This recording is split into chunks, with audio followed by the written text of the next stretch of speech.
एक बहुत जरूरी बात बता रहे हैं, सुनो बड़े ध्यान से।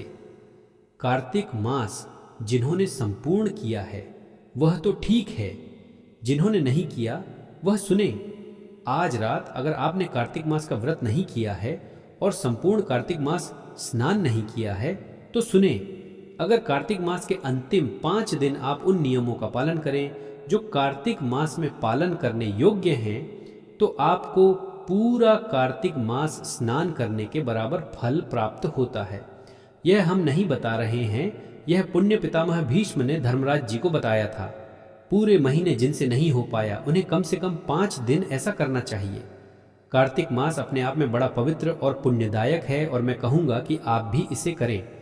अपने बच्चों से भी कराएं, क्योंकि आप हैं तो अभी बच्चे कल इसे अपना लेंगे, लेकिन हो सकता है कि भविष्य में आपके बच्चे इसे न करें और समझ ना पाएं। आप इस नियम का पालन करें।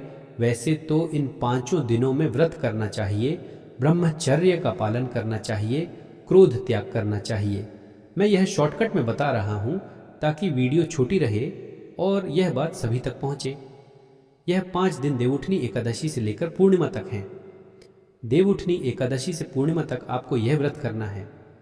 देवउठनी एकादशी कब है उसी दिन से यह व्रत शुरू करें और पूर्णिमा तक इसे जारी रखें। नियम क्या है?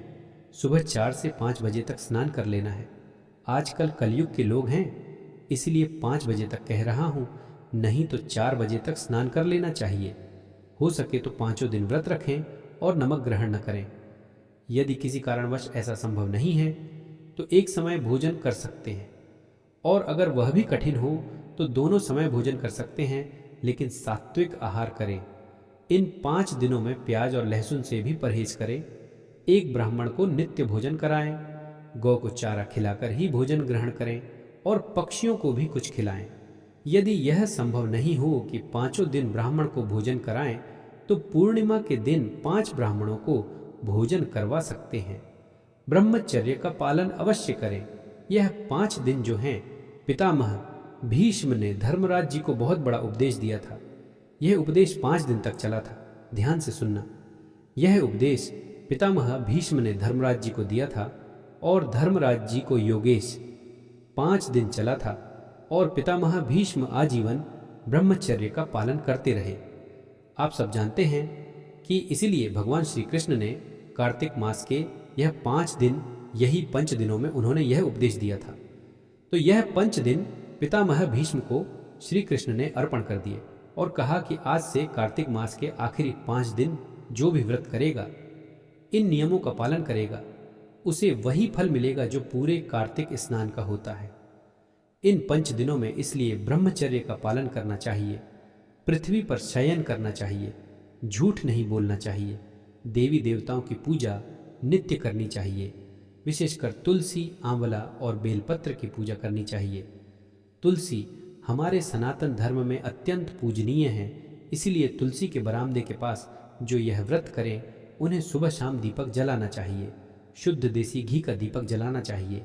बाजार का घी न लेकर शुद्ध देसी घी का उपयोग करें। इन 5 दिनों में सुबह शाम 10 दीपक जलाने चाहिए। 200 से 300 ग्राम घी से यह काम हो सकता है, लेकिन शुद्ध और पवित्र घी ही इस्तेमाल करें। सुबह और शाम तुलसी के आगे दीपक जलाएं और इसके बाद एक दीपक मंदिर में जाकर भी जलाया जा सकता है। यदि आपके पास भगवान विष्णु का, श्री कृष्ण का या श्री राम का कोई मंदिर हो तो सूर्यास्त के समय वहां जाकर दीपदान करें। जो यमुना के तट पर रहते हैं वे पूर्णिमा के दिन यमुना जी को अवश्य दीपदान करें। गंगा जी के तट पर रहने वाले पूर्णिमा के दिन गंगा जी को दीपदान करें। जिनके पास अन्य पवित्र नदियां हैं वे 5 दिन या केवल पूर्णिमा के दिन उन नदियों के तट पर जाकर दीपदान कर सकते हैं। यदि संभव हो तो 5 दिन दीपदान करें, अन्यथा अंतिम दिन पूर्णिमा के दिन 5, 10, 11 या 21 दीपक जलाकर दीपदान करें। इससे आपके स्वर्ग प्राप्ति का मार्ग सुनिश्चित हो जाएगा। मैं लिख कर दे सकता हूँ कि जो स्वर्ग जाना चाहते हैं वे यह कार्तिक मास के अंतिम 5 दिनों में इस कार्य को अवश्य करें। कार्तिक मास में उन बातों का हम ग्रंथ के अनुसार वर्णन कर रहे हैं, कृपया इसे सुनिएगा। इस कथा को सुनकर आपको बहुत आनंद मिलेगा। कहा गया है, जो मनुष्य बिना व्रत किए ही भगवान को प्रिय कार्तिक मास को बिता देता है, उसके बराबर कोई कर्म ही नहीं है। भले ही आप पूरा महीना व्रत न कर पाएं, तो भी अंत के 5 दिनों में व्रत अवश्य कीजिए। यह वैष्णव को प्रिय और सर्वश्रेष्ठ महीना है। समुद्र गामिनी पवित्र नदियों में स्नान करना जैसे दुर्लभ है, वैसे ही संसार में माता पिता भी दुर्लभ हैं। जन्म देने वाली माँ दुर्लभ है, परंतु पालने वाली माँ उससे भी दुर्लभ है। बच्चों का ध्यान रखने वाले पिता भी अत्यंत दुर्लभ हैं। इस कलयुग में साधु का सम्मान करना भी अत्यंत दुर्लभ माना गया है। दुर्लभम साधु सम्मानम। धार्मिक पुत्र होना भी दुर्लभ है। दुर्लभम धार्मिका सुता। इसी तरह तीर्थ में निवास करना और वहां भगवान के दर्शन करना भी अत्यंत दुर्लभ है। दुर्लभम द्वारका वासो। भगवान का दर्शन, विशेष रूप से गोमती नदी में स्नान भी दुर्लभ है। कार्तिक व्रत करना भी अत्यंत दुर्लभ है। अगर आप यह व्रत कर रहे हैं तो आप सचमुच भाग्यशाली हैं। स्पष्ट लिखा है, दुर्लभम कार्तिका व्रतम। ब्राह्मण को भूमि का दान करना, चंद्र सूर्य ग्रहण के समय भूमि पर शयन करना भी दुर्लभ माना गया है। इसी प्रकार ब्राह्मण का चरण धोकर उन्हें भोजन कराना और उनका आशीर्वाद लेना भी इस कलयुग में दुर्लभ है। धार्मिक जीवन जीना विशेष रूप से इस कलयुग में भी अत्यंत दुर्लभ है। कार्तिक स्नान का विशेष महत्व है, क्योंकि इससे हमारे पाप, ताप, संताप और बुद्धि का मल समाप्त होता है। जैसे कपड़े को साबुन से धोने पर वह शुद्ध हो जाता है, उसी प्रकार सत्संग और भगवत कथाओं के श्रवण से हमारे बुद्धि पर छाए पाप का मल भी धुल जाता है और हमें भगवत दर्शन होता है। अतः जो भी शेष दिन बचे हैं, उन दिनों में भोर में उठकर स्नान करें, भगवान को तुलसी पत्र चढ़ाएं। ध्यान रखें, कार्तिक मास में भगवान को चढ़ाए बिना तुलसी का सेवन नहीं करना चाहिए। यह भी कहा गया है कि मीठा पान भगवान को चढ़ाने से रोगों का नाश होता है। कार्तिक मास बहुत अद्भुत है।